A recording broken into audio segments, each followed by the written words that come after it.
وهامان وجنودهما منهم ما كانوا يحذرون صدق الله العظيم وصدق رسوله النبي الكريم ونحن على ذلك من الشاهدين والشاكرين والحمد لله رب العالمين إن الله وملائكته يصلون على النبي يا أيها الذين آمنوا صلوا عليه وسلموا تسليما اللهم صل على محمد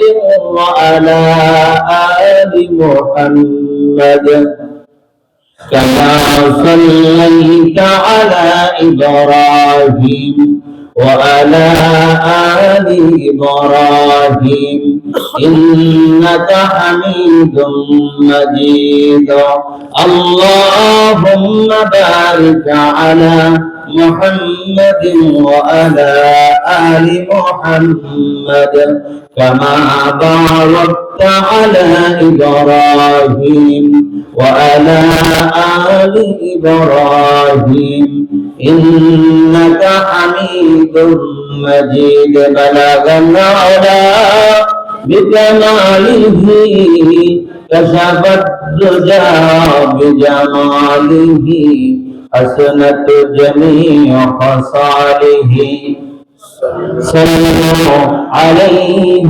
وآله بلغ العلا بكماله كشف الدجى بجماله حسنت جميع خصاله صلوا عليه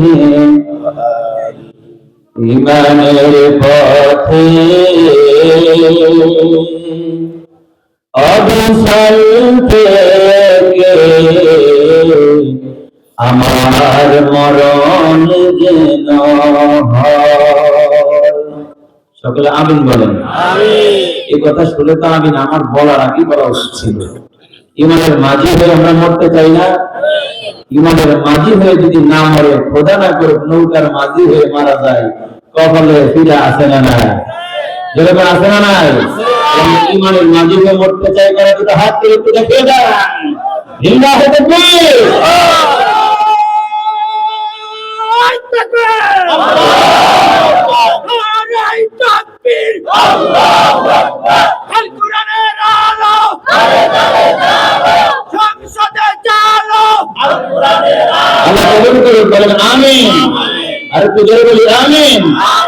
তাহলে আসুন আমার সাথে দুইটা লাইন একটু সকালে বলি ইমানের পথে অবিচল থেকে আমার মরণ যেন হয় কোরআনের পথে অবিচল থেকে আমার মরণ যেন হয় তোমার কাছে মিনতি আমার তোমার কাছে মিনতি আমার ও গো মহামহিময় ইমানের পথে অবিচল থেকে আমার মরণ যেন হয় লা ইলাহা ইল্লাল্লাহ সাউন্ড সিস্টেম বাড়াইতে হবে আমার কানে আওয়াজ কম আসে বাড়াইতে হবে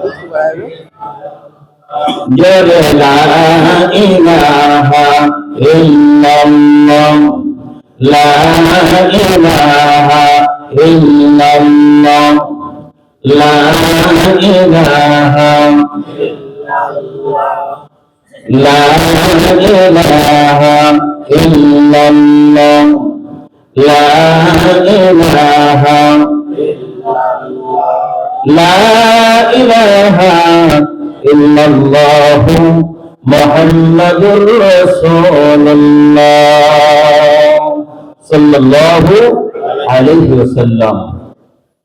বিশ্বের দ্বিতীয় বৃহত্তর মুসলিম দেশ, শাহজালাল, শাবাখুদ্দিন, শাহপরান সহ অসংখ্য আল্লাহদের পদচারণায় ধন্য এদেশের নন্দিত নিরপরাধ অসংখ্য ইসলামী আন্দোলনের সিপাহসালার, দ্বীনের কর্মী, কোরআনের পাখি আল্লামা সাইদি সহ অসংখ্য শহীদের মিছিলে ভরপুর ভূমি, যে দেশের মাটিতে আবু সাইদে মুগ্ধরা বুক পেতে দিয়ে জালেমের বুলেটের আঘাত দিয়ে তাজা রক্ত জমিনে বিসর্জন দেওয়ার ফলে নতুন একটি সূর্য উদিত হয়েছে, যে সূর্যের বাতাসে মুক্ত মনে আজ আমরা কোরআনের কথা বলার জন্য এখানে আসার এবং বসার সুযোগ পেয়েছি। কি বলেন, ঠিক না?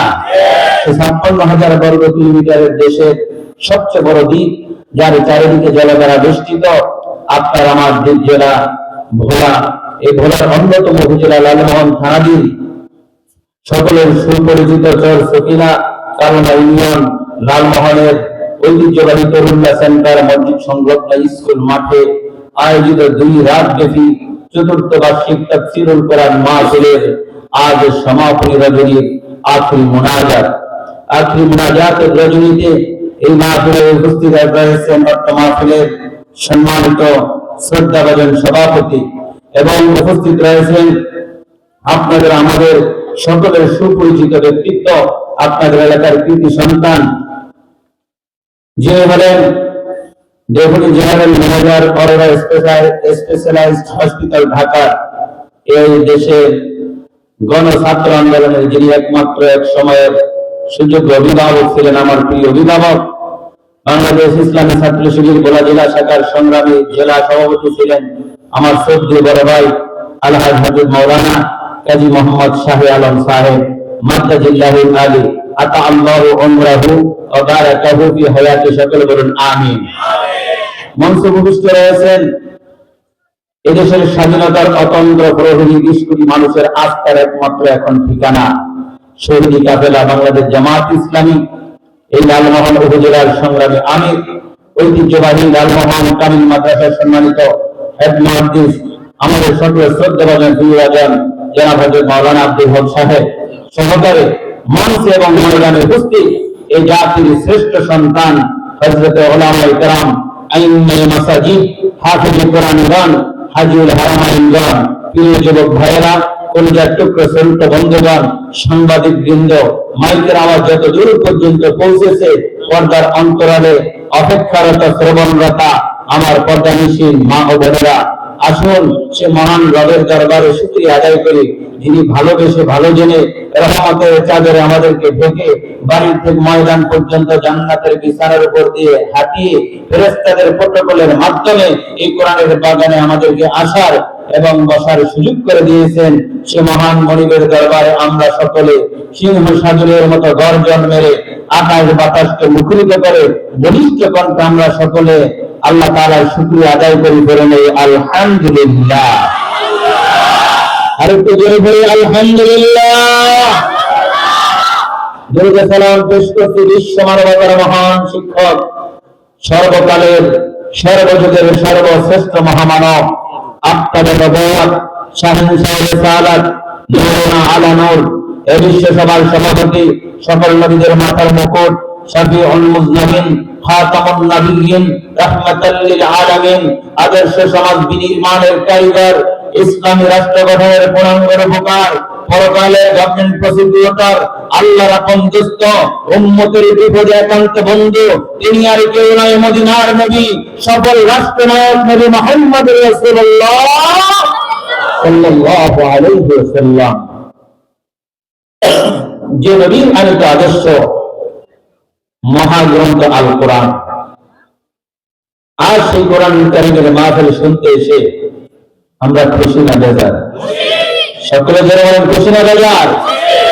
কারণ কোরআনের কথা শুনতে আসার কারণে এই এলাকায় এই সামিয়ানার মধ্যে অবস্থিত আমরা যারা আল্লাহর কাছে জমির উপরে আসমানের নিচে আমরাই হইলাম এখন সবচেয়ে দামি মানুষ, আলহামদুলিল্লাহ।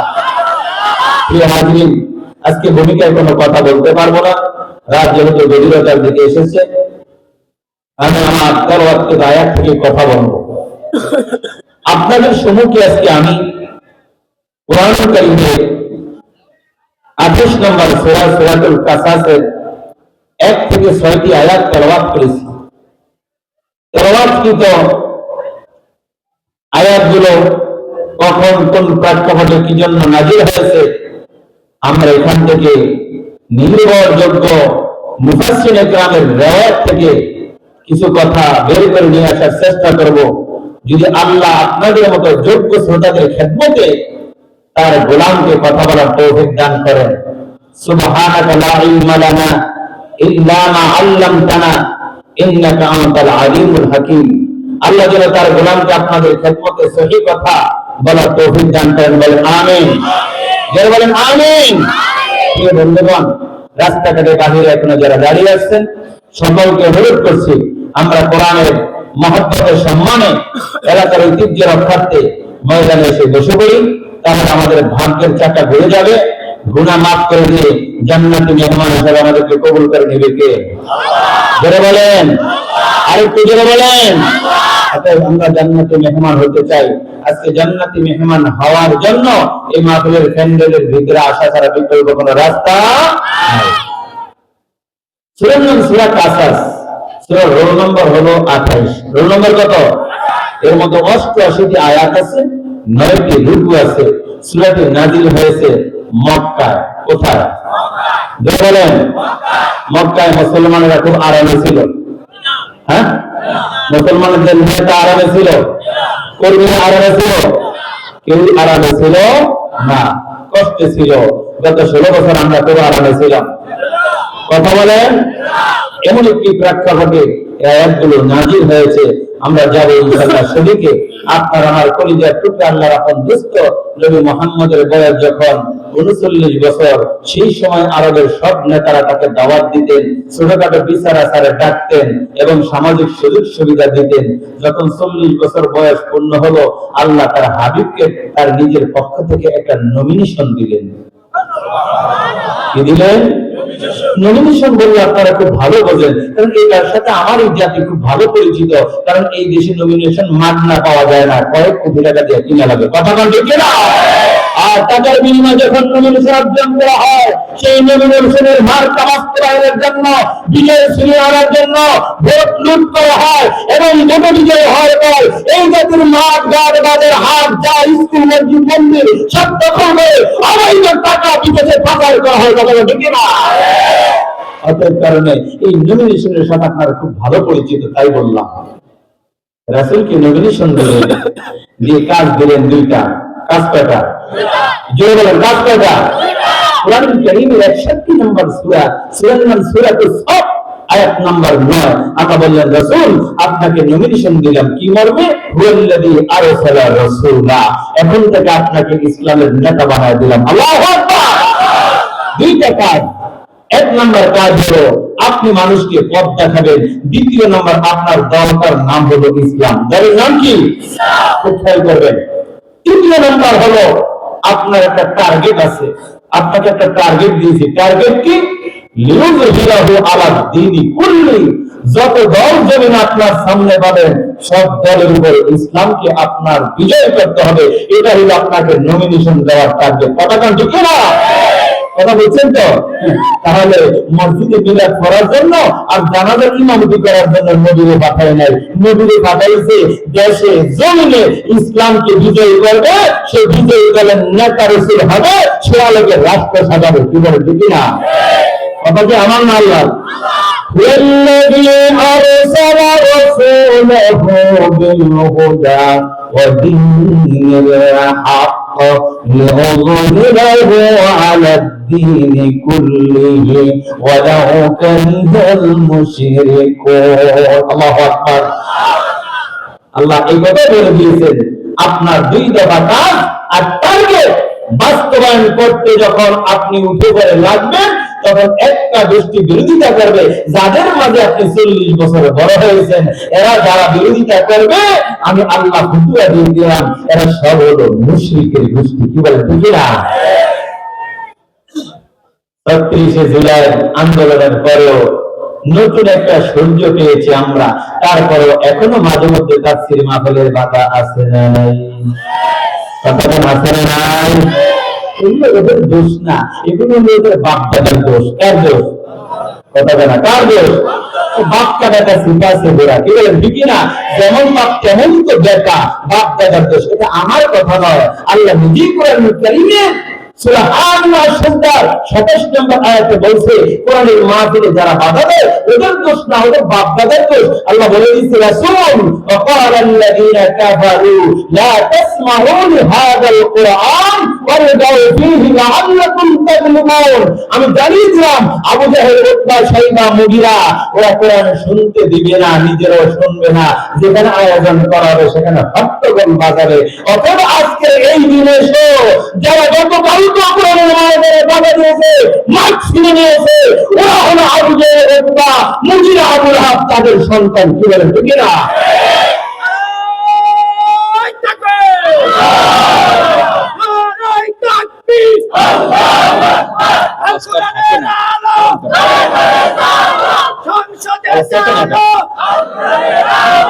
ইসলামের শত্রুরা হুঁশিয়ার সাবধান, দুনিয়ার মুসলিম এক হও, এক হও। আমার বন্ধুগণ স্লোগান দিতে কষ্ট হয় নাকি? না ভয় আছে? ছোট্ট একটা কথা বলি, সময় মতো কথা না বললে কপালে দুজ আছে। কি আছে? কথা কি আছে? বছরে আমার মা বোনের একবার খুলে আছে। কয়বার? কয়বার জানেন? ভাবি জানেছে বাঁচতে গেলে কি করে জানেন? আগে ওই যে চেয়ার মধ্যে খোলা বলেন না কি বলেন, তাবা বলেন, ওটার মধ্যে যখন ভাসবে তার আগে পানি গরম করে। কি গরম করে? বালি তাপ দেয়। তো তাপ উপযুক্ত হয়েছে কিনা এটা চেক করার জন্য দুইটা ধান তার মধ্যে ছাড়ে। যদি দেখে দুইটা হোস করে উঠছে, এবার কাম হয়েছে। কি হয়েছে? কাম হয়েছে। তখন এক মুঠ দেয়। কয় মুঠ? এক মুঠ ঢেলে দেওয়ার পরে এগুলো সব ফসফস করা শুরু করে। তখন একটা ঢাকনা দিলে ভিতরে শুধু গুম গুম আওয়াজ হয়। কথা বুঝবে না? গুম গুম আওয়াজ যখন বন্ধ হয়, চালনির উপরে ঢালে। কিছুর উপর? চালনির উপরে ঢালে। ঢালার পর একটা ঝাঁকা দেয়। ঝাঁকা দেওয়ার পর যেগুলো ভালো করে ফুটছে ওগুলো উপরে বেশি ওঠে, আর যেগুলো মূর্ছা গেছে ওগুলো কোথায় যায়? কোথায় যায়? এখন মূর্ছাগুলো নিচে ঘুরে ফেলতেছে, কি আমরা নিচে কা গুলো কইতেছে যে সময় মতো কথা কও নাই, এবার নিচে বসছো, খেলা কিছুক্ষণ পরে হবে। সময় মতো কথা না বললে খেলা কিন্তু কবরে হবে, ঠিক না? এবার নিচে পড়ার পর ওরা তো বালির সাথে মিশে আছে, আর যেগুলো উপরে এগুলোকে কত সম্মান, নারিকেল, অরিজিনাল মিঠাই সব দিয়ে, কিছু মেয়ের বাড়ি, কিছু বিয়ের বাড়ি, আবার কিছু ভাইয়ের বাসায়, এবার ভাগ্যিরা করে আনন্দ উল্লাস করে সবাই খায়। এরা ওগুলোরে এবার ঢেলে আলাদা করে পোটলার মধ্যে রয়েছে পলিথিনে। এখন সেখান থেকে চিৎকার দেয়, কিন্তু তবু এত আদর, আমাকে জবান বন্ধ হয়ে যায়, সময় মতো কথা কষ্ট নাই, এই জন্য এখন গলায় হাসি। গলায় কি পলিথিনটা ধরে রাখলেন খাটের নিচে। সকালবেলা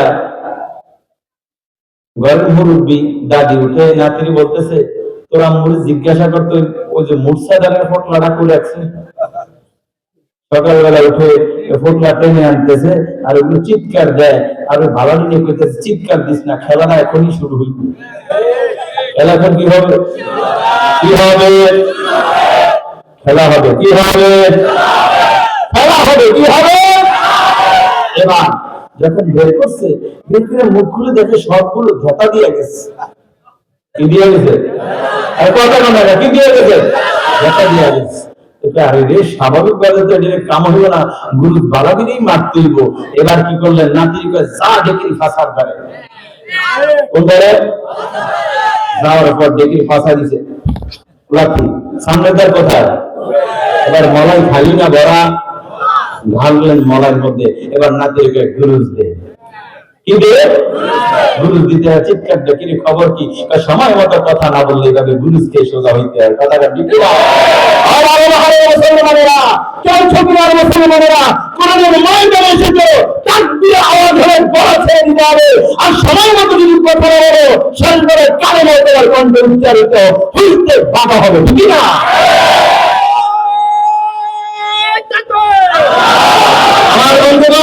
আমার বন্ধুগণ, অতএব কারণে কথা বলা লাগবে। রাসূলুল্লাহকে নমিনেশন দিলেন কে?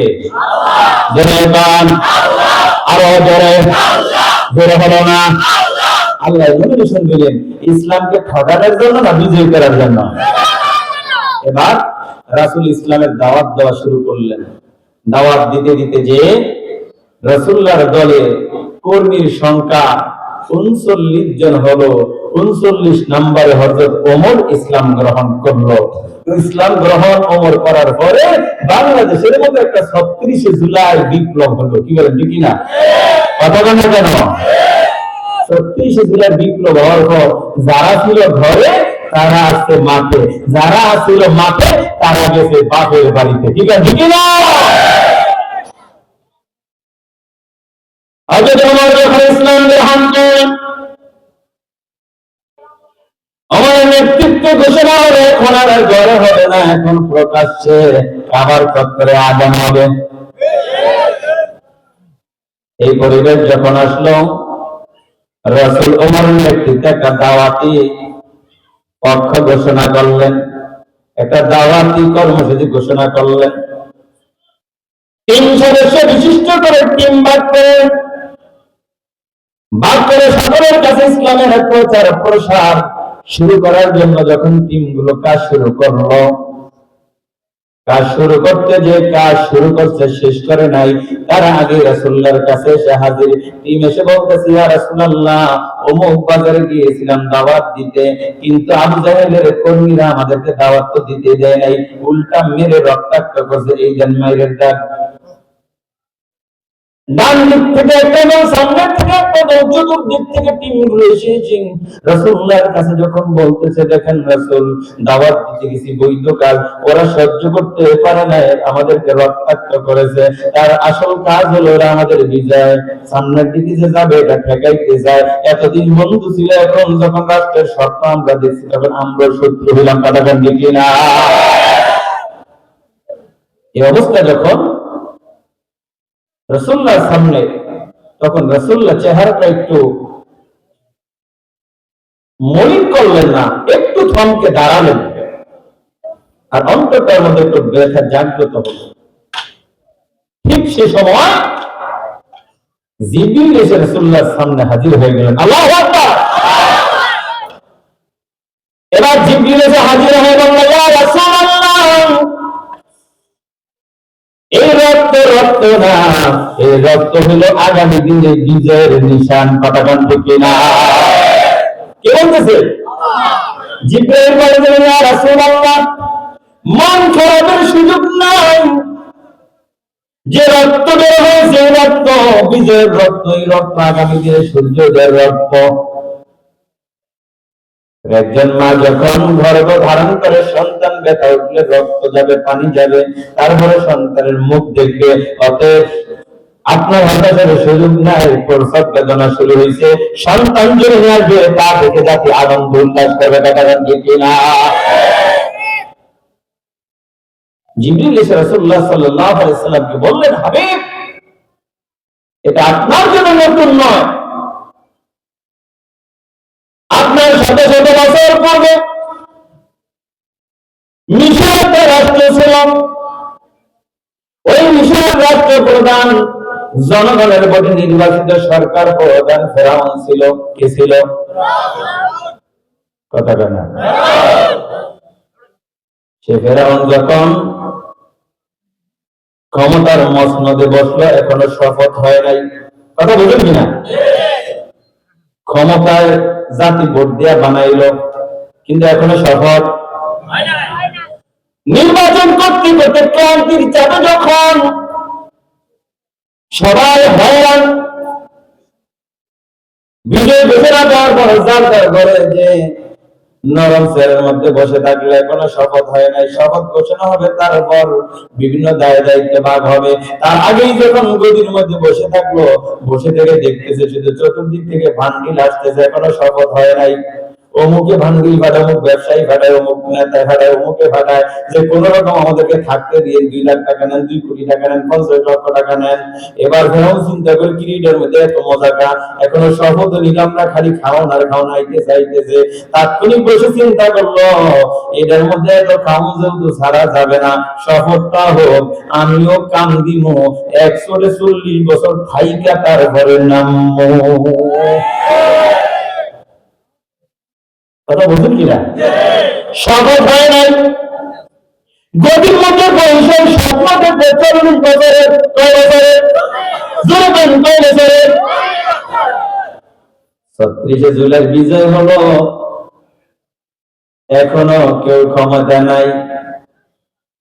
ডক্টর ইউনূসে বসা তার জায়গায়, আর আমরা আমাদের ঘরের মধ্যে ছেড়ে বসা। এখানে বসেই তো খালি ভান্ডিল পাইতেছি, শহরের থেকে আসে, ঘাটের থেকে আসে, মাঠের থেকে আসে। এই জন্য এখন চিন্তা করতেছি আমরা এই সব, আমরা এরকম স্বপ্ন দেখা থাকবো। কথা বল ঠিক কিনা? জিবরিল বলতেছে, ইয়া রাসূলুল্লাহ, আপনাকে যেখানে নমিনেশন দেওয়া হবে, এই রাষ্ট্রের মধ্যে নির্বাচিত সরকার প্রধান আবু জাহেলকে, ঠিক আবু জাহেল এরকম একটা স্বপ্ন নির্ধারণ করছে। এই স্বপ্ন নির্ধারণ বাস্তবায়ন করার জন্য সে কর্মসূচি হাতে নিয়েছে। যেই কর্মসূচি আজ নয়, আপনার শত শত বছর পূর্ব মিশরের জমিনে মিস্টার ফেরাউন ক্ষমতার মসনদে বসার পর নিয়েছিল। নেয়ার পরে তার শপথ হলো। শপথ হওয়ার পরে বিভিন্ন দায় দায়িত্ব ভাগ হলো। হওয়ার পর দেশ থেকে কিছু বুদ্ধিজীবী সে বাছাই করলো। বাছাই করে বুদ্ধিজীবীদেরকে ডেকে তার রাষ্ট্রীয় প্রধানমন্ত্রীর কার্যালয়ে নিয়ে আসলেন। নিয়ে এসে বলতেছে, তোমাদের মধ্য থেকে আমাকে 11 সদস্য বিশিষ্ট একটা বুদ্ধিজীবীর টিম দাও। সবাই সারা পরামর্শ করে একটা বুদ্ধিজীবীর টিম দিল। বুদ্ধিজীবী ছিলেন কেন ছিলেন? প্রায় 10টার পরে টিভির পর্দার দিকে চাইলে দেখা যায় বুদ্ধিজীবীরা বসা, সামনে চায়ের কাপ আছে, কথা বলে আর চা পান দেয়। মাঝে মধ্যে একটু আলাপ আলোচনা 10 কম বাজে স্যার দিয়ে একটা আরেকটা দেয়। কথা বলে না দেয় কিনা? ওদের মাথার দিকে চাইলে মনে হবে যেন ইন্টারন্যাশনাল এয়ারপোর্ট, আর বসের দিকে চাইলে মনে হবে যেন এগুলো বিয়ার 11 দানের বস। এরা হলো বুদ্ধিজীবী, বুদ্ধির ব্যবসা করে খায়। কি করে খায়? কি করে খায়? বুদ্ধির ব্যবসা করে খায়। 11 সদস্য বিশিষ্ট একটা বুদ্ধিজীবী টিম তৈরি করে ঘোষণা দিলেন, তোমরা এখন থেকে রাষ্ট্রের থেকে নির্দিষ্ট প্রতি মাসে নির্দিষ্ট একটা ভাতা পাবে, সরকারি গাড়ি পাবে, বাড়ি পাবে, আরো যা যা সুবিধা আছে সব পাবে। শুধু তোমাদের কাজ হলো একটা, কি কাজ? কাজ হলো আমি স্বপ্ন নির্ধারণ করেছি 40 বছর পর্যন্ত মিশরের ক্ষমতার গদিতে থাকবো। এখন শুধু তোমরা পরামর্শ দিবা আমি কিভাবে ক্ষমতা ধরে রাখবো, শুধু পরামর্শ দিবা। ঠিক তেমনি ভাবে আবু জাহেল 40 বছর টার্গেট নির্ধারণ করেছে। আমরা গত 16 বছর যাদের অধীনে ছিলাম তারাও 2041 সাল পর্যন্ত দেখেছে। কথা ঠিক না? এবার স্বপ্ন দ্বারা নির্ধারণ ইতিহাসে করেছে, তারা টিকার জন্য কি কি কাম করেছে, ওই কথাগুলো যদি কোরআনের সাথে কারো সাথে মিলে যায় তাহলে বুঝতে হবে তার সাথে আর ফেরাউনের সাথে আবু জাহেলের সাথে কোনো পার্থক্য থাকবে না। কথা ঠিক না? এবার বুদ্ধিজীবীদের বেড়ে ফেরাউন জিজ্ঞাসা করল, বুদ্ধিজীবীরা বলো, আমি তো ক্ষমতায় বসেছি, শপথ নিয়েছি, দায়িত্ব বন্টন করে দিয়েছি, এখন বল আমার স্বপ্ন পূরণে আমার কি কি কাম করা লাগবে। এবার বুদ্ধিজীবীরা বলতেছে, স্বপ্ন যদি আপনার পূরণ করতে হয় তাহলে আপনি যে কাজগুলো করবেন এই কাজগুলো এক এক করে বাস্তবায়ন করবেন। সেই কাজগুলো আল্লাহ এই আয়াতের মধ্যে বলে দিবে। জিবরিল এসে রাসূলকে বলেন, রাসূল আপনার শত শত বছর পূর্বে স্বপ্ন যারা দেখেছে তারা কি কাম করেছে শোনেন। জিবরিল আলাইহিস সালাতু ওয়াসসালাম তার হাবিব আল্লাহর হাবিবকে বলে দিলেন, হে রাসূল, তা সিন মিম এগুলো হরফে মুকাত্তার, এর অর্থ জানে কে? বলে কাম সংক্ষেপে বলছি তিলকা আয়াতুল কিতাবিল মুবিন।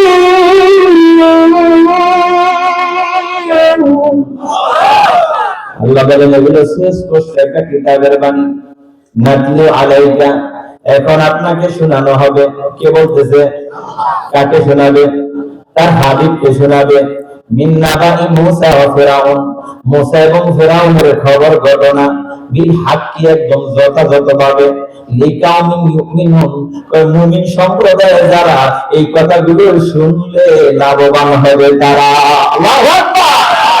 আল্লাহ বলতেছে যে মুমিন সম্প্রদায় যারা ঈমান যাদের আছে ওরা যদি এই কথাগুলো শুনে তাদের জীবনে লাভ। আল্লাহ বলছে যে কথা শুনলে লাভ আছে, ওই কথা শুনলে যদি কারো মন খারাপ হয় তাহলে বুঝতেই গো তার সাথে ফেরাউনের সাথে দিয়াজু আছে। আমার বন্ধুগণ, এবার আল্লাহ বলে দিচ্ছে ও হাবিব, বুদ্ধিজীবীদের কাছে যখন ফিরআউন স্বপ্ন পূরণের জন্য বুদ্ধি চাইলেন, তারা এক নাম্বার কি বুদ্ধি দিলেন শোনেন। এক নাম্বার বুদ্ধি দিলেন, যদি আপনার স্বপ্ন পূরণ করতে হয়, 40 বছর মিশরের ক্ষমতায় থাকতে হয়, তাহলে এক নাম্বার আপনার কাজ করতে হবে আলা ফিল আরদ, জমিনের মধ্যে আপনি ক্ষমতাবান, ক্ষমতার গদিতে বসে এই দেশের জনগণের সাথে আপনি উদ্ধত এবং অহংকারী আচরণ করতে হবে। উদ্ধত এবং কথা বলেন কিনা? এবার ফিরআউন বলতে যে আমি এত কঠিন শব্দ বুঝি না, তোমরা আমাকে ব্যাখ্যা দাও। এবার বুদ্ধিজীবীরা বলতেছে উদ্ধত এবং অহংকারী আচরণ বাস্তবায়ন করতে যে আপনাকে 5টা কাজ করা লাগবে। কয়টা?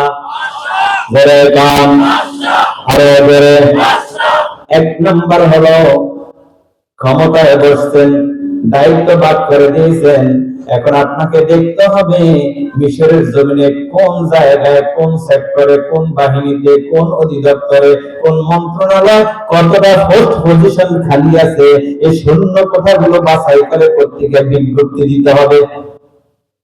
তারপর বিজ্ঞপ্তি দেওয়ার পর আপনার যে নেতাদেরকে বেশি দায়িত্ব বন্টন করে দিয়েছেন তাদের কাছে মেসেজ দিয়ে দিবেন 50,000 লোক নিয়োগ করা হবে। এই দরখাস্ত যারা করবে আমাদের দলের লোক দিয়ে দরখাস্ত করাবে, তাদেরকে তোমরা ডিউ লেটার দিবে, আর যারা আমার দলের না তাদেরকে ডিউ লেটার দিবে না। এইভাবে আপনি মেসেজ ছড়িয়ে দিবে। কথা বুঝুন কিনা? দ্বিতীয় নম্বর হলো আপনি একটা নিয়োগ বোর্ড গঠন করে তাদেরকে বলে দিবেন 50,000 লোক নিয়োগে যারা দরখাস্ত করেছে, এই দরখাস্ত গুলোর মধ্যে যাদের সাথে ডিউ লেটার আছে, দলীয় ডিউ লেটার আছে, নেতার সুপারিশ আছে, ওই দরখাস্ত গুলো মেধা কম, সার্টিফিকেট খারাপ হলো টিকানের ব্যবস্থা করবে। আর যেগুলোর মেধা আছে, ডিউ লেটার নাই, ওই দরখাস্ত গুলো গাঁঠি বেঁধে পিছনে ডাস্টবিনে ফালাইয়া দেবে। কথা কান ঠিক কিনা? 16 বছর আমাদের স্বপ্ন পূরণ করতে যারা চাইছে তারা এই কাজ করছে, কি করে না? বুদ্ধিজীবীরা বলে আপনার এক নম্বর কাজ হলো এটা, 50,000 লোক নিয়োগ দিবেন, সব আপনার লোক হতে হবে। সেটা দিবেন সুপারিশের মাধ্যমে, বুঝবেন এটা আপনার, যার সাথে সুপারিশ নেই বুঝবেন এটা আপনার না। প্রথম আপনি উদ্ধত আচরণ এভাবে করবেন, অর্থাৎ নিজের লোকের জায়গা দিবেন, বাকিদেরকে দিবেন না। বলেন এই কথার মধ্যে অহংকারী আচরণ আছে না? না। দ্বিতীয় নম্বর হলো আপনি যদি আপনার স্বপ্ন পূরণ করতে হয়, উদ্ধত আচরণের দ্বিতীয় পয়েন্ট হলো দেশের মধ্যে এখন থেকে যত মিছিল, মিটিং, সভা, সমাবেশ হবে সব আপনার দলের লোকেরা করবে, সহযোগিতা করবেন। অন্য দল যদি কোনো সভা, সমাবেশ, মিটিং আর মিছিল করতে আসে, লাঠি আর বন্দুকের নল দিয়া, ধাওয়া দিয়া তাদেরকে ঘরে ফেরা দেবেন। গত 16 বছর আমার দেশে ছিল না? ফিরআউনের দ্বিতীয় নম্বর কর্মসূচি, উদ্ধত আচরণের দ্বিতীয় নম্বর কর্মসূচি ছিল এটা। এবার বলতেছে তাহলে আর কি? উদ্যত অহংকারী আচরণের 3 নম্বর কর্মসূচি হলো আইনের কাঠগড়ায়। সেটা কি? আইনের কাঠগড়ায় যখন কোন আসামি বন্দী হবে, বন্দী হওয়ার পর যদি দেখেন এটা আপনার দলের কর্মী, কোন না কোন সম্পাদক পদে সে আছে, ওয়ার্ডে হোক আর ইউনিয়নে হোক আর মসজিদে হোক আর মাদ্রাসায় হোক আর যেখানে হোক, যদি ওলামা লীগের হয়, তার যত অপরাধ থাকে তারে আপনি ছেড়ে দিবেন। আর যেটা আমার দলের না কোনো অপরাধ নাই, তারে অপরাধী বানায় আর শ্বশুর বাড়িতে ফাটাইবেন। কথাটা ঠিক না? বুদ্ধিজীবীরা পরামর্শ দিতেছে ফেরাউনকে স্বপ্ন পূরণ করার জন্য 3 নম্বর আইনের কাঠগড়ায় নিরপরাধীকে অপরাধী বানাবেন। আর অপরাধী যদি আপনার দলের হয়, দেখছেন খালাস দিয়ে দিবেন। 4 নম্বর কি? 4 নম্বর হলো আপনার অপ্রীতিকর কার্যকর দেখে জনগণ যদি খুশি হতে মনে করেন, আপনি একটা মহাসমাবেশ ডাকবেন। কি সমাবেশ? এই মহাসমাবেশে আন্ডারগ্রাউন্ড একটা মেসেজ ছড়াই দিবেন। মেসেজটা হলো জানিয়ে দিবেন এই সমাবেশে কে গেল না তালিকা হবে। তখন দেখবেন ইচ্ছা না থাকলেও যে সমাবেশ আপনার সাথে দেখা করবে। কথা কেনা ইচ্ছা তারপরে ভোটের টাকা দিয়া সমাবেশে যাওয়া লাগবে। এদেশের ইমামেরও সে নির্যাতন থেকে রেহাই পায়।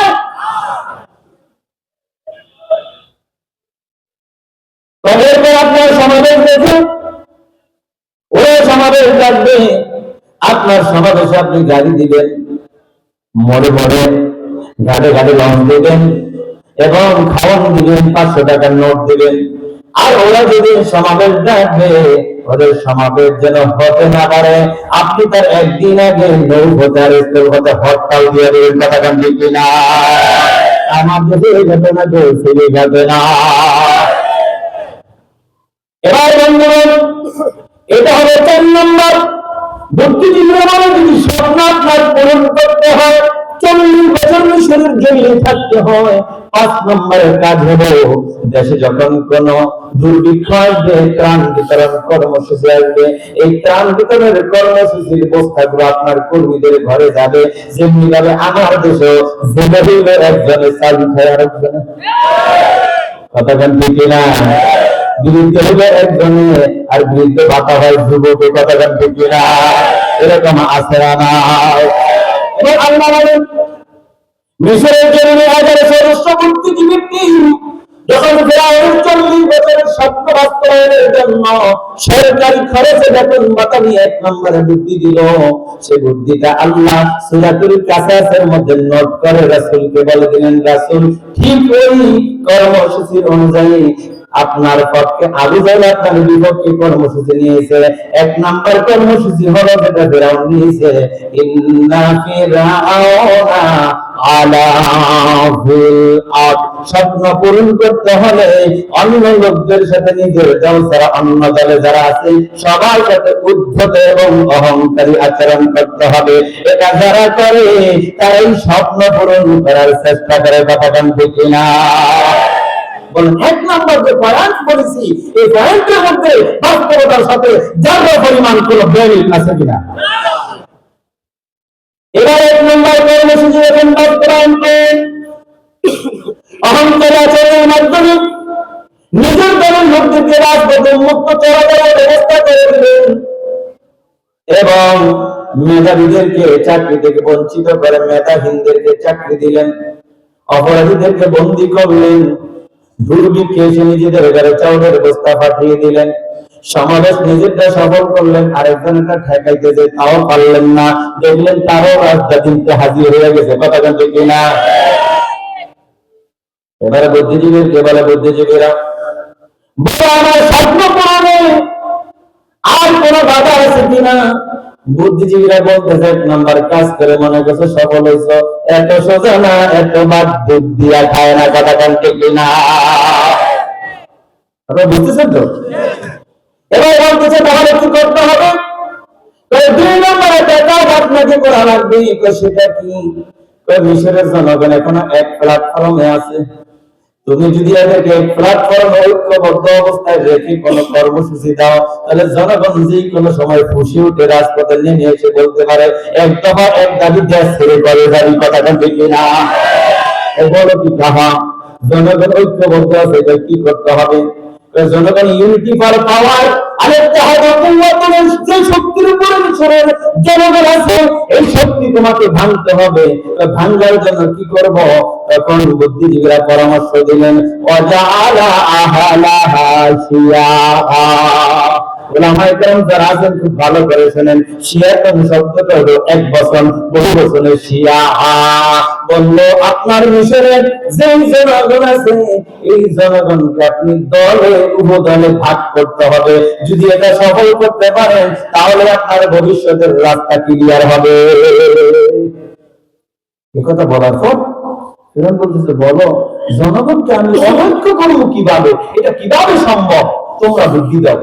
এবার বুদ্ধিজীবীরা হেডলাইনের বিপরীতে তাকে পরামর্শ দিতেছে, যদি জনগণকে আপনি অনৈক্য করতে চান, দলে দলে ভাগ করতে চান, তাহলে আপনার জন্য রাস্তা হলো এক নাম্বার, চর সকিনায় কোন নেতা এরকম আছে যেমন গেলি তেমন বডি তেমন ফেরি, কথা বেশি কয়, নেতৃত্ব দেয়, এটার টার্গেট নিয়ে বলবেন তোরে চর সকিনা দিলাম। এই চর সকিনা যেখানে যেমন খুশি তেমন করবি, তবে শর্ত একটা, এখানে যে আমার বিরুদ্ধে কেউ কোনো কথা বলতে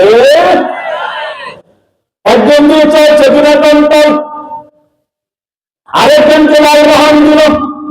কথা বুঝতে পারবে না? বলে দিলে লাল মোহন পৌরসভা তুমি খাবে, শর্ত একটাই, পৌরসভা যেন আমার বিরুদ্ধে কেউ কোনো মিছিল বের করতে না পারে।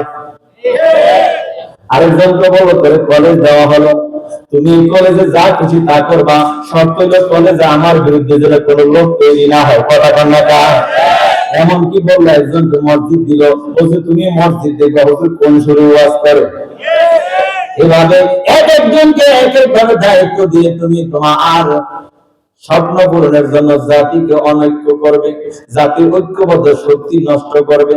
এবার এই কর্মসূচি দেওয়ার পরে ফিরআউন বুদ্ধিজীবীদেরকে ডেকে বলল, তোমরা যে বুদ্ধি দিলা জনগণকে অনৈক্য করার জন্য, আমি তো সেক্টরে সেক্টরে লোক ভাগ করে দিয়েছি, এখন যার যার স্বার্থ নিয়ে সে আছে, আমি আমার কাম লইয়া আছি। অতএব কারণে বলো আমার স্বপ্ন পূরণে এখন আর সামনে কোনো বাধা আছে কিনা? বুদ্ধিজীবীরা বলতেছে এই কথা এখন বলা যাবে না। কখন বলবা? আপনি আমাদেরকে আরেকটা নতুন টিম দিতে হবে। সেটা কি? সেটা হলো আপনি 11 সদস্য বিশিষ্ট একটা গোয়েন্দা টিম দিবেন, ডিবি হারুনের নেতৃত্বে।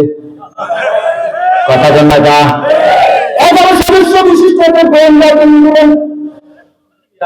শুধু টিমে দিবেন না, আপনি যাবতীয় খরচ দিবেন, আর আমাদেরকে 6 মাস সময় দিবেন। কয় মাস? আরো ধরে 11 সদস্য বিশিষ্ট টিম গঠন হলো, 6 মাস সময় নিল। 6 মাস পুরো রাষ্ট্ররা জরিপ করে দেখলো, সে দলের উপরে যে ভাগ করেছে এই দলের সংখ্যা দাঁড়ালো 31টা। কয়টা? যেরকম 35টা, 31টা দল দাঁড়ালো। 6 মাস শেষে যখন মিশরের প্রধানমন্ত্রীর কেন্দ্রীয় কার্যালয় রাষ্ট্রীয় ভবন যমুনায় আসলো, ওটার নাম কিন্তু যমুনা না, আমরা সিঙ্গেলে লেগে গেছি। যমুনায় আসার পর মিস্টার ফিরআউন গোয়েন্দা বিভাগের দিকে তাকাইয়ে দেখে সবার মুখ মলিন। বলতেছে ঘটনা কি? কয় ঘটনা খারাপ। কি খারাপ? আপনি যে দল বানিয়েছেন 31টা, তারা আবার 2 ভাগ হয়েছে। আল্লাহু আকবার। কাকি 31টা আবার 2 ভাগ হয়েছে, এটা কেমনে? এক দলে আছে 15টা, আরেক দলে 16টা। সেটা যেমন ওই 2টার আমরা এইভাবে নাম দিতে পারি, 15টা হলো ডানপন্থী আর 16টা হলো বামপন্থী। বলেন তো বামপন্থীরা ভালো না খারাপ? এটা কি হাত? ভালো তো। এটা মাঝে মাঝে এমন কাম করে সাবান দিয়ে দেওয়া লাগে। কথা কোন ঠিক না? আর এই হাতের বিবেক আছে না নাই? মন যাচাই তা করতে পারে না, হুসকেন গাই খাই করে। কথা কোন ঠিক না? বলে কি আমি বলবো না, তারা 2 ভাগে জাহাদিদান হয়েছে, একবারে 15টা, আরেকবারে হলো 16টা। বলো কি কাহা? তাহলে বলো এখানে সমস্যা কি? হয়েছে দুইবার। সমস্যা তো আছে, কি সমস্যা? 16টা আপনার 5 গোলাম যখন তাই শোনে, কিন্তু জানে না 15টার মধ্যে বাজে। সেটা কি? যে 15টা আছে 15টার মধ্যে 14টার সাথে কোন রকম আপনার মিল আছে, বাকি একটা আপনার সাথে কোনো মিল নাই। কেন মিল নাই? করার জমিনে যে কাম করে কামের লাগে আপনার সাথে কোনো মিলে না। কি কাম করে? ওরা মিশরের জমিনে 3 দফা কাজ করে। বাকি 14টা ভালো কাজ করে, ভালো কিছু করে, কিন্তু তলে তলে আপনার সাথে মিল আছে। আপনি এখন থেকে কাম একটা করতে হইব। কি কাম? ওই 14 দলের যত নেতা আছে ওরা বক্তৃতা বিবৃতি দিতে যখন কোথায় যায় কোনো বাধা দিবেন না। ওদের মিছিল মিটিং সমাবেশ মাহফিল ইত্যাদি যা আছে সব চলবো, কিন্তু যে দলটা 3 দফা কাজ করে ওই দলটাকে এখন থেকে আপনি টার্গেটে নিতে হবে। জিজ্ঞাসা করে 14 নম্বর 15 নম্বর যে দলটা আছে সেটা কি কাজ করে? 15 নম্বর দলটা কাজ করে হলো, 1 নম্বর কাজ হলো তারা মিশরের জমিনে যে মিশরবাসীকে বলে জমিন যার, এই জমিনে আইন চলবে। 2 নম্বর হলো সৃষ্টিটার আইন মান্য কর। 3 নম্বর হলো তারা আল্লাহর আইন চায়, স্বপ্ন করে শাসন চায়। আল্লাহু আকবার। মিশরের প্রধানমন্ত্রী ফেরাউন বলতেছে এটা তো খারাপ না, কথাগুলো তো ভালোই, কথা ভালো, ফিডব্যাক জানেন কিনা? এই কথার কাজ যারা করে এরা এমন একটা সময় আসবে, এই 3 দলের কর্মসূচির আওতায় এমন কিছু লোক তারা তৈরি করবে যাদের চোখের মুখে ভরে তুমি এই গদি সেটা ফলাবে, আর ওরা এই গদির মধ্যে বৈশাখ জাতিকে শান্তির কাবিলায় নিয়েছে, সুন্দর একটা রাষ্ট্র গঠন করবে। আল্লাহু আকবার। কি করতে হবে?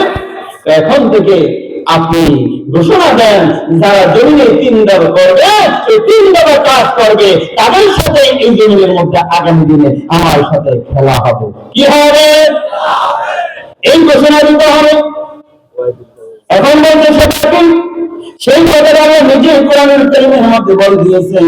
সে যখন ওয়াজআলা আহলাহা শিয়া 31টা দল গঠন করার পর গোয়েন্দারি ভোটের কাছে একটা দল ধরা পড়ল।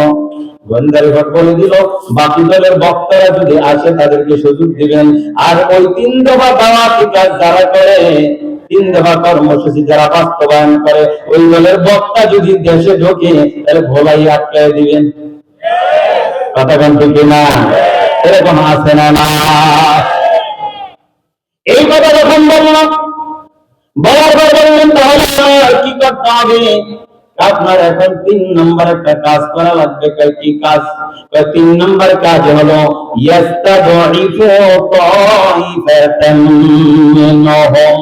তাইফাতান শব্দটা হলো 1 বছর। আল্লাহ 1 বছর শব্দটা ব্যবহার করে বলে দিয়েছে। তারা বলছে এখন থেকে জমিনে আপনি ঘোষণা দেন যে দলটা 3 দফা কাজ করে তাদের সাথে আপনার খেলা শুরু হবে। খেলা শুরু হবে এই কথা বলতে গেন ফেরাউন 5টা দফা কর্মসূচি হাতে নিয়েছেন। যে কথা আল্লাহ কোরআনুল কারীমের মধ্যে বলে দিয়েছেন আল্লাযীনা উখরিজু মিন দিয়ারিহিম বিগাইরি হাক্ক ইল্লা আইয়াকুলু রাব্বুনাল্লাহ। আল্লাহু আকবার। আল্লাহ বলে দিলেন ওই দলটার যারা বড় বড় আলোচক তাদেরকে দেশ ছাড়া করতে হবে। কারণ আপনি যখন সমাবেশ ডাকেন, গাড়ি দেন, বিরিয়ানি দেন, টাকা দেন, মাঠ করে না। আর ওই দলের যদি কোনো কেউ মাঠে ডাকে তাহলে মাঠের জায়গাও হয় না, গাছে ধরে না, ছাদেও ধরে না। এই জাতীয় যারা আছে উপরি জমিন হাত তাদেরকে দেশ থেকে আপনি দেশান্তরে নির্বাসনে পাঠাইতে হবে। কথা কেন ঠিক না? আল্লাহ বলতেছে ফেরাউন সিদ্ধান্ত নিয়ে ওই জাতীয় লোকদেরকে দেশ ছাড়া করলেন। গত 16 বছরে যারা স্বপ্ন পূরণের চেষ্টা করেছিল তারা কিন্তু তার চেয়ে কম করে বুদ্ধিজীবী বলেন ওই দলটাকে আপনি দমন করতে হবে, পীড়ন করতে হবে, হত্যা করতে হবে। যা যা ব্যাপার আছে সব ওই দলের উপরে চালাবেন। দল একটারে আপনি টার্গেট করবেন, ওই দল যেখানে হবে সেখানেই মারবেন। কথা বলবে কিনা? বুদ্ধিজীবীরা যখনই পরামর্শ দিলেন, পরামর্শ দেওয়ার পরে এই কাজ মিস্টার ফেরাউন রাষ্ট্রের মধ্যে চালালেন। চালানোর পরে এবার বুদ্ধিজীবীদেরকে ডেকে বলবো, শোনো, তোমরা আমাকে যে 3 নাম্বার কর্মসূচি দিয়েছ, একটা দলকে দমন পূরণ করার জন্য আমরা তো তা করছি। এখন বলো, আমার সামনে কি কোনো বাধা আছে? ফেরাউন বলতেছে, আপনাকে 4 নাম্বার আরেকটা কাজ করা লাগবে। কেন? দেখেন না সবাই আপনি হামলা মামলা জেল জুলুম দিয়ে মনে করছেন ওরা শেষ, এখনো দেশের মধ্যে জায়গায় জায়গায় জটিকা মিছিল বের করে, কথা বলবে কিনা? তার মানে বুঝা যায় এখনো ওরা আছে। তাহলে কি করবো? আপনার 4 নম্বর কাজ হলো ওই দলের ভবিষ্যতে যারা নেতা হবে তাদেরকে দুনিয়ার বুক থেকে চিরতরে বিদায় করতে হবে, জবাই করে হত্যা করে দিতে হবে। বনি ইসরাইলের সেই নেতৃত্ব ঠেকানোর জন্য ফেরাউন 1 জন আর 2 জন নিজের স্বপ্ন পূরণ করার জন্য 40,000 নেতা হত্যা করে, কথা বলেন ঠিক কিনা? 40,000 বনি ইসরাইলের পুত্র সন্তানদেরকে হত্যা করে ফেরাউন স্বপ্ন পূরণ করতে কি পারছে? আজকে যারা 16 বছর ধরে দেশের নন্দিত অসংখ্য নিরপরাধ আলেম এবং কর্মীদেরকে, ইসলামী আন্দোলনের কর্মীদের হত্যা করে স্বপ্ন পূরণ করতে চাইছে, ওরা কিন্তু বোঝে না আলেমেরা এই দেশে যেন বটগান বৃক্ষ, একটা বটগাছ যদি কেউ মূল কেটে নিয়ে আসে, একটু মূলের গোড়ায় দিয়ে একটা শিকড় থাকলে হয়, 6 মাস পরে গিয়ে দেখা যায় গাছ কাটছে একটা, সেখান থেকে শ্যাম ছাড়ে। কথা বলেন ঠিক কিনা? কথা বলেন ঠিক কিনা?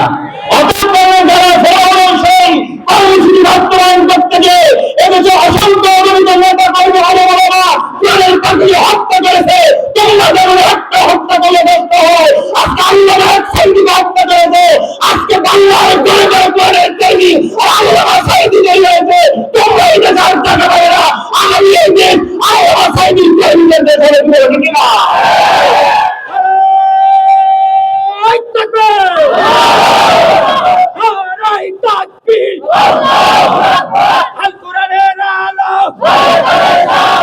সংসদে চালো ইসলামের শত্রুরা, হুঁশিয়ার সাবধান। আমার বন্ধুগণ, এটা ছিল তার 4 নম্বর কর্মসূচি। নেতা হত্যা করা। কি হত্যা করা? নেতা হত্যা করে তারা এই দেশে অবৈধভাবে ক্ষমতায় থাকার স্বপ্ন দেখে যায়। যারা অবৈধভাবে স্বপ্ন পূরণ করার জন্য টার্গেট নির্ধারণ করে, তারা এই দেশের যোগ্য সন্তানদেরকে হত্যা করে। এবার 40,000 কর্মী নেতা হত্যা করার পরে বুদ্ধিজীবীদেরকে দেখে বলতেছে, বলো আমার স্বপ্ন পূরণের পথে আর কোনো বাধা আছে কিনা? বলতেছে, শোনো, বাধা কিন্তু তোমার এখনো আছে। তাই কিভাবে আছে? আপনি এত মনে করলেন না এত সহজে আপনার বিজয় হবে। আমার এখন আর কোন কাম বাকি আছে? আপনি যদি স্বপ্ন পূরণ করতে হয় তাহলে দেশের মধ্যে গজব আনতে হইবে। বলবেন না? ফেরাউন রাষ্ট্রের প্রধান, সে কি চায় দেশে গজব হোক? সে বলতেছে, এটা কি বল, আবার গজব আনবো? না, রাগ করেন না, গজব না আসলে আপনার কপাল ঘুরবে। তাহলে কেমনে গজব আনতে হবে? কারণটা কি? কারণ হলো মিশরের জমিনের জন্য তুমি নিজেই একটা গজব, তুমি নিজেই। অতএব তুমি গজব যদি নিজেই হতে হয়, দেশে গজব আনতে হবে। কিভাবে? 5 নম্বর আপনার একটা কাম করা লাগবে, সেটা হলো দেশের মধ্যে মহিলা ক্ষমতায়ন প্রতিষ্ঠা করতে হইব। জাতির নারীদেরকে ঘরে রাখতে পারবে না, বেপরদায় আনতে হইব। আর বেপরদায় এনে যখন সামনে বসায়া বক্তৃতা করবেন, আর স্মার্ট বাংলাদেশ স্টেজ দিয়ে নিতে পারবেন। কথা বলতে কিনা? তখন বুঝবেন গজব কেন্দ্রে শুরু হয়। কথা বলতে কিনা? নারীদেরকে সামনে নিয়ে এক খালি আর বিপ্লবী কপালে এক নকটা দিয়ে যখন স্টেজে সামনে বসাইয়া বক্তৃতা দিছে, আল্লাহ সেখান থেকে গজব শুরু করছে। কথা বলতে কিনা? বন্ধুরা, তুমি স্বপ্ন পূরণ করতে হয়, মিশরের যত নারী আছে সবাইকে নেতৃত্বের জায়গায় নিয়ে আসতে হবে। আমার বন্ধুগণ, বাংলাদেশের 53 বছরের ইতিহাসে যদি আমরা তাকাই তাহলে দেখতে পাই যত দল আছে 54টা নিবন্ধিত দল, ইসলামী দল 24টা। এর মধ্যে আপনারাই বলবেন কারা মিছিলের সামনে নারী ঘরে রাখে, মিছিলে রাখে, মিটিং এ রাখে, সামনের কাতারে রাখে? এই জাতীয় যারা অর্ধরঙ্গ করে নারীদেরকে দিয়ে মিছিল মিটিং করায়, এই জাতীয় অবস্থা যদি চলতে থাকে তাহলে সেখানে গজব আসবে। আর গজব যখন আসবে ওই গজবের দেশে গজব মার্কার নেতাই নেতা হবে। কথা বলতে কিনা? বুদ্ধিজীবীরা বলতেছে স্বপ্ন যদি তোমার পূরণ করতে হয় তোমার ৫ম নম্বর কাজ হলো দেশের মতো গজব আনতে হবে। যদি গজব আনতে পারো, নাই নেতৃত্ব তৈরি করতে পারো, নাই দেশে ব্যবহার আনতে পারো, তাহলে অটোমেটিক তুমি বিজয়ী। আজকে আমার সমাজে ব্যাপারটা আছে না নাই?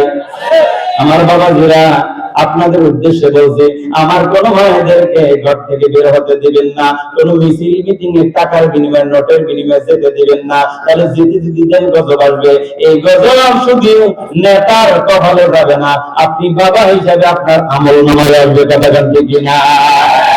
যখন সামনের দরজা দিয়ে ঢুকবে, পিছনের দরজা দিয়ে দেখবেন আপনার সবকিছু ধ্বংস করে পালাইবে। কথা বলতে কিনা? 5টা। কয়টা? 5টা কাজ করেছে। 1 নম্বর, অহংকার আচরণ করেছে, নিজের দলকে সব সুবিধা দিচ্ছে, বিরোধী দলকে ঠকাইছে। 2 নম্বর, জাতীয়তাবাদ শক্তি নষ্ট করে দলে ভুলে ভাগ করছে। 3 নম্বর, একটা দলকে টার্গেট করে হামলা মামলা জনজীবনের শিকার করিয়েছে। 4 নম্বর, 40,000 নেতা হত্যা করেছে। 5 নম্বর, মহিলা ক্ষমতায়ন প্রতিষ্ঠা করে 40 বছর মিশরের জমিনে ক্ষমতা থাকার স্বপ্ন দেখেছে। ঠিক আবু জাহেল মুহাম্মদ নবী মিশন পাওয়ার পরে 40 বছরের টার্গেট নির্ধারণ করেছে। গত 16 বছর যারা ছিল তারাই 2041 সালে স্বপ্ন নির্ধারণ করে ঠিক এই 5টা কাজ এই জমিনে আমাদের উপর চালিয়েছে। কথাটা ঠিক না? এবার আল্লাহ বলেন, যারা এই 5টা কাজ স্বপ্ন পূরণের জন্য যুগ যুগ করছে, এখনো ভবিষ্যৎ করবে, তাদের ব্যাপারে আমার সার্টিফিকেট হলো যারা এই 5টা কাজ করবে তারা সর্বশেষ এসে জাতির লোকদেরকে জ্ঞানী দিবে। কি বলে? তোরা হইলি রাজাকার। তোরা কি? জোরে কাম। তাহলে তুমি কে, আমি কে? রাজাকার। রাজাকার। আল্লাহকে তাহলে ওদেরকে তোমরা কোন ভাষায় বা গালি দিবা? আল্লাহকে এবার আমি নিজে ওদেরকে একটা টাইটেল দিলাম,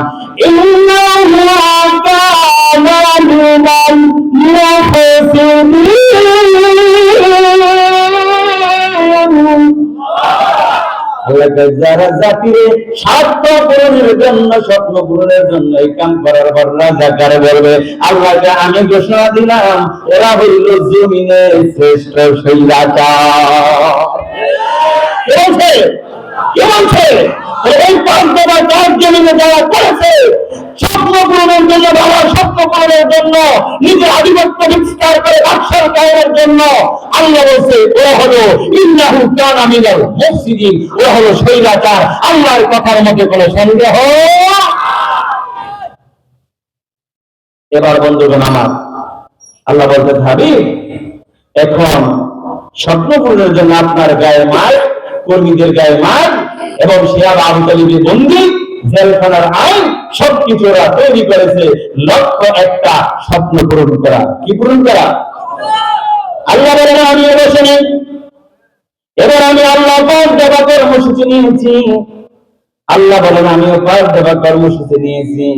আমার বন্ধুগণ, 36 জুলাই আন্দোলনের পরে বহু লোকে তো নেতা হইতে চায়। কথা বল না? এখন বহু লোক পর্দার অন্তরাল থেকে বেরিয়ে এসেছে, রাজপথের নেতার এখন অভাব নাই। একটু কোরআনের কথাগুলো শোনো। আল্লাহকে নেতা কারা হবে একটু শোনো। নেতা কারা হবে, বিজয়ী কারা হবে, আমি আল্লাহ কাদেরকে বিজয়ী করবো স্বয়ং আল্লাহ নিজে এখন ট্রিটমেন্ট দিতেছে, নোট দিতেছে। খুব ভালো করে শোনেন, বিজয়ী কারা হবে। আল্লাহ যাদেরকে বিজয়ী করতে চায় তারা সেই দলে থাকতে হইব। আল্লাহ যাদেরকে বিজয় করতে চায়, আল্লাহ যে পক্ষ অবলম্বন করবে, যে দলকে বিজয় করার জন্য আল্লাহ মদত দিবে, আজকে চল ছবিরাশির কাছে জানতে চাই জীবন যারা আবার দিব, তারপর আমরা আল্লাহর মনোনীত দলকে ভক্তিমত তাদের কথায় মেতে থাকবো। কেউ যদি হাত করে একটু দেখা যায় না।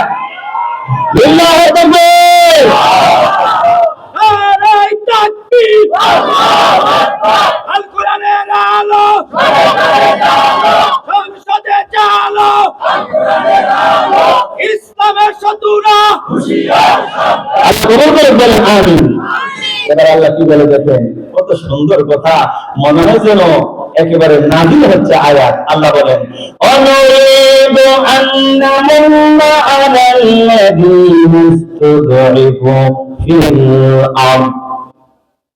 স্বপ্ন পূরণের জন্য ফেরাউন 31টা দল গঠন করেছিল।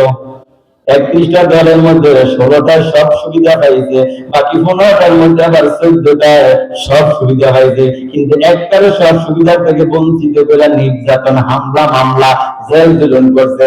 এখন আল্লাহ বলেন আমার সিদ্ধান্ত হলো অনুরিদু আন্নামুন্না আলাল্লাযীনা ইসতুদঈফু ফিল আরদ। ওই দলটাকে ক্ষমতায় বসাইতে দুর্বল করে রাখা হয়েছে, মার দেওয়া হয়েছে, হামলা করা হয়েছে, জেলে নেওয়া হয়েছে, ফাঁসি দেওয়া হয়েছে। যে দলটাকে আমি আল্লাহ ওই দলটাকে বিজয় করতে চাই। আল্লাহু আকবার। সিদ্ধান্ত কার? সিদ্ধান্ত কার? আল্লাহ। সিদ্ধান্ত হলো আমি চাই ওই দলটাকে ক্ষমতায় বসাইতে যে দলটার গায়ে পিঠার দাগ আছে। এখন মাঠে যারা বসা আছেন নেতা হইতে চান, পিঠার দাগ আছে নি? পিঠার দাগ যদি থাকে, হামলার দাগ যদি থাকে, মামলার আসামি যদি থাকেন, থানায় থাকবে চোর ডাকাতের তালিকা, সেখানে যদি আপনার তালিকা থাকে তাহলে আল্লাহ বলেন তোরই আমি মনোনীত করলাম, তোর দলে আমি থাকলাম। আর আল্লাহ যে দলে থাকবে ওই দল যদি বিজয় হয় তাহলে দেশে শান্তি আসবে। কি আসবে?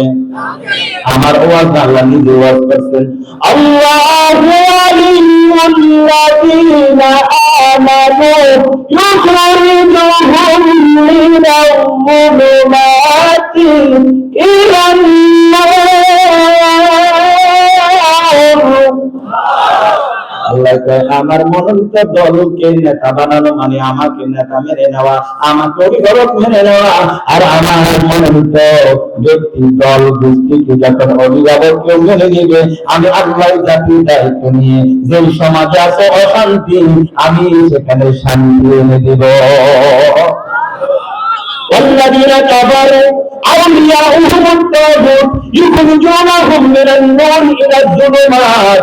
আল্লাহ বলেন আর আমার বাদ দিয়ে, আমার সিদ্ধান্ত বাদ দিয়া যদি তাগুতের সিদ্ধান্তের লোকদেরকে কেউ নেতা বানায়, আমির বানায়, কেউ নেতা বানায়, তাহলে যেই সমাজ ওরা পাবে, সমাজে যদি শান্তি থাকে, ওরা এমন কাম করবে অটোমেটিক সমাজে শান্তি চলে আসবে। কথা কান ঠিক কিনা?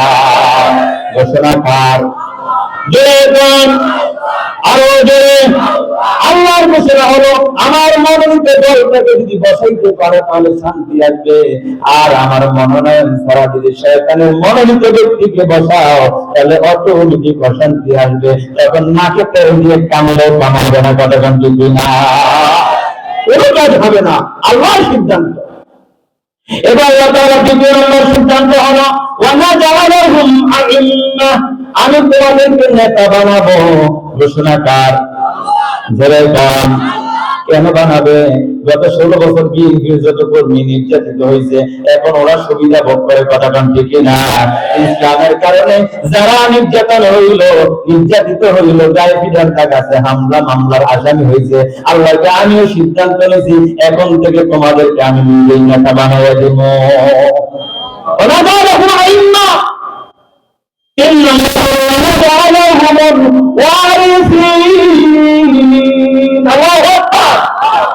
খুব মজার একটা কথা, আল্লাহ বলেন আগামী দিনে গদির মালিক কারা, গদির উত্তরসূরি কারা, শুনে নাও। ওয়ানাজালাহুমুল ওয়ারিসিন, যারা জমিনে মাল খেয়েছে, রক্ত দিয়েছে, জীবন দিয়েছে, বাবা হারিয়েছে, সন্তান হারিয়েছে, আল্লাহ ওয়ানাজালাহুমুল ওয়ারিসিন, আমি আল্লাহ তাদেরকে গদির ওয়ারিস বানাইয়া দিয়েছি। আলহামদুলিল্লাহ বলবেন না?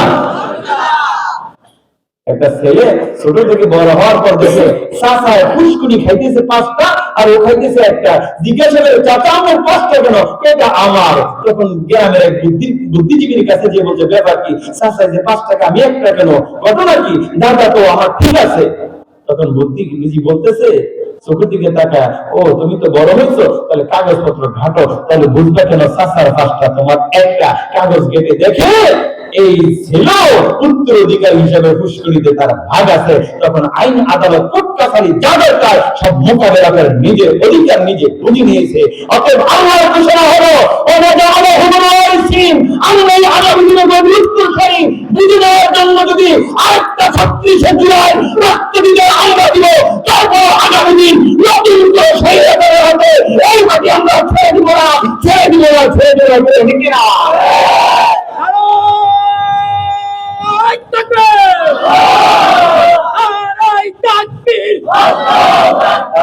ইসলামের শত্রুরা দুনিয়ার মুসলিম। আমার বন্ধুগণ ঘোষণাকার আল্লাহ বলছে আমরা ওয়ারিস। আমরা কি ওয়ারিস? এরপরে যদি আমাদের ওয়ারিস আমাদের সম্পদ আমরা বুঝে নিতে পারি, বুঝে নিতে ব্যর্থ হই, তাহলে কপাল ফুটলে আর করার কিছু থাকবে না। অতএব কারণে বুঝে শুনে সামনের দিকে পথ চালাতে হবে। এটা হলো 3 নাম্বার। এরপর আল্লাহ বলেন 4 নাম্বার হলো আমি ওদেরকে ওদেরকে জমিনে ঘাঁটি তৈরি করে কি তৈরি করবো? যেরকম ঘাঁটি, বড় বড় সমাবেশ দেখে এখন হিংসা অনেকে জ্বলে ঘুরে উঠছে। দেখো কি এত সমাবেশটা নিজেরা করে জাতির দিয়ে একটা দেখার কথা ঠিক না? হিংসা করে জ্বলে কোনো লাভ নাই। এটা করে দিছে কে? কে? আল্লাহ করে দিয়েছে। 5 নাম্বার একটা মজার কথা আলোচনা শেষ করে দিব, আমরা কেউ মাঠ ছেড়ে যাবো না। আমার বন্ধুগণ 5 নাম্বার কথা হলো মজার কথা। 36 জুলাই পরে 5 আগস্টের পরে অনেকে আমাদেরকে বলতে যে হুজুর সামনে চলেন, আমরা আছি। কথা না ঠিক লাগতেছে আমাদেরকে একটু হুঁশিয়ারি দিতে, হুজুর সামনে চলেন, আমরা আছি, বাতাস বালা, আমরা তো বিজয় হবে, বলেন এরকম? আল্লাহ বলেন না এই কথাগুলো যারা বলে ওরা আসলে সিটিং বাস ওয়াকি। আল্লাহ কয় ফেরাউনের রাষ্ট্র যখন নির্বাচন আসতো এরকম পরিস্থিতি হয়েছে, নির্বাচনের সময় আসার পর একটা গ্রুপ বলছে সামনে চলো আমরা আছি, আসলে সময় যখন আসবে ওরা সবাই এক আসবে মোল্লা ঠেকানোর জন্য। কথা বলেন ঠিক কিনা?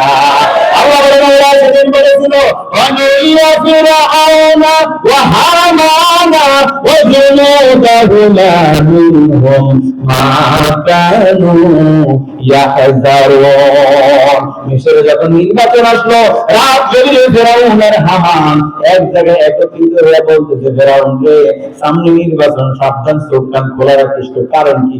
দেখোস না এবার প্রতিদ্বন্দ্বিতায় মোল্লাও আছে, যদি মোল্লায় কোন রকম পায় তাহলে তোর কপালে করবো, আমার কপালও করবো। ফেরাউনকে হামান কারণ কি? এবার হামানের কাছে তো বুঝিস না, তুই যে দল কর ওই দলে যদি 20 বস্তা চাউল দেস 15 বস্তা খাড়ের তলে রাখে। কথাটা ঠিক না? অন্য বস্তা নিজের ঘরে নেয়, কর্মীদেরকে দেয় না। আর এবার বলতেছে হামানে তার দোস্ত আমারও অবস্থা ভালো না, আমি এমন দল করি, আমার কর্মীদেরকে যদি 200 বোতল তেল দিই তো 150 বোতল খাটের নিতে হয়। কথাটা ঠিক না? কারণে চোখ কান খোলা রাখো, যদি কোনো মেয়েদের মোল্লা পায় তাহলে কখন তোর দেওয়া করবে, আমার তাও করবে। তাহলে এখন সমস্যা হলো মোল্লারা, কি বলেন ঠিক না? অতএব আমার বন্ধুগণ একটা পান দোকানদারকে জিজ্ঞাসা করেন, রিক্সাওয়ালাকে জিজ্ঞাসা করেন, জ্ঞানীগুলি শিক্ষিত সবাইকে জিজ্ঞাসা করেন, বহু দেখেছি আর দেখতে চাই না, এখন থেকে আমরা হুজুরকে দিয়া বাংলাদেশ চালাইতে চাই। আপনারা রাজি আছেন তো? আমার বন্ধুগণ তার আল্লাহর সিদ্ধান্ত হলো ওদের যে ভীতিকর একটা স্বপ্ন মোল্লারা যে আসতে না পারে, আল্লাহ আমিও মোল্লাদেরকে বসায়া বাস্তবায়ন করে ছাড়বো, যদিও মোল্লা ঠেকানোর জন্য এক সময় এসে ওরা একমত হয়ে যাবে। কি বলেন ঠিক না? সিদ্ধান্ত গুলো কার? বলবেন কার? আমার বন্ধুগণ তাহলে দেখেন আল্লাহ তাআলা কত সুন্দর কথা বলে দিয়েছেন, আগামী দিন আমাদের জন্য উজ্জ্বল ভবিষ্যতের কথা আল্লাহ বলেছেন। সেই পথ খোলা, আল্লাহ আছে আমাদের সাথে, সেই পথে আর মতে চলতে যদি আমরা দ্বিমত হয়ে যায় তাহলে কপাল কিন্তু চিরতরে পুরবে, সেই পোড়া কপাল আর কেউ ঘাও শুকাইতে পারবে না। ঘা যা হওয়ার হয়ে গেছে, এখন শুকানোর সময় হয়েছে। এই সুযোগকে যদি আমরা কাজে লাগাতে ব্যর্থ হই তাহলে জীবন একদম বিনাশ হয়ে যাবে। কি বলে ঠিক না? অতএব কারণে আসুন আজকের কোরআনুল কারীমের সূরাতুল কাসাসের 1 থেকে 6টি আয়াতের মধ্যে যে 5টি স্বৈরাচারের কথা বলা হয়েছে, আচরণের কথা বলা হয়েছে, স্বপ্ন পূরণের জন্য ইতিপূর্বে যারা 5টা কাজ করেছে তারা স্বৈরাচার। নতুন করে যদি কেউ স্বৈরাচার এসে স্বপ্ন দেখে, তোমাদেরকে জানিয়ে দিতে চাই এই জাতি কোনো স্বৈরাচারকে আর দেখতে চায় না। সুন্দর সুচিত্রণ নিয়ত যদি থাকে জাতির কাছে আসো, নচেত এখনো গুটিয়ে যাওয়ার সময় আছে। কি বলেন, ঠিক না? অতএব বন্ধুগণ, আসুন আল্লাহ আমাদের সাথে থাকবে যদি আমরা জুলুমের শিকার হই, অপরিচিত ঈমানের পথে থাকে যদি এই জমিনে আল্লাহর জমিনে আল্লাহর দ্বীন কায়েমের চেষ্টা করি, তাহলে আমাদের সাথে থাকবে কে? ঘোষণা কার? কোরআনুল কারীমের 47 নম্বর সূরার নাম সূরাতুল মুহাম্মাদের 7 নম্বর আয়াতের মধ্যে আল্লাহ বলে দিয়েছেন, ইয়া আইয়ুহাল্লাযী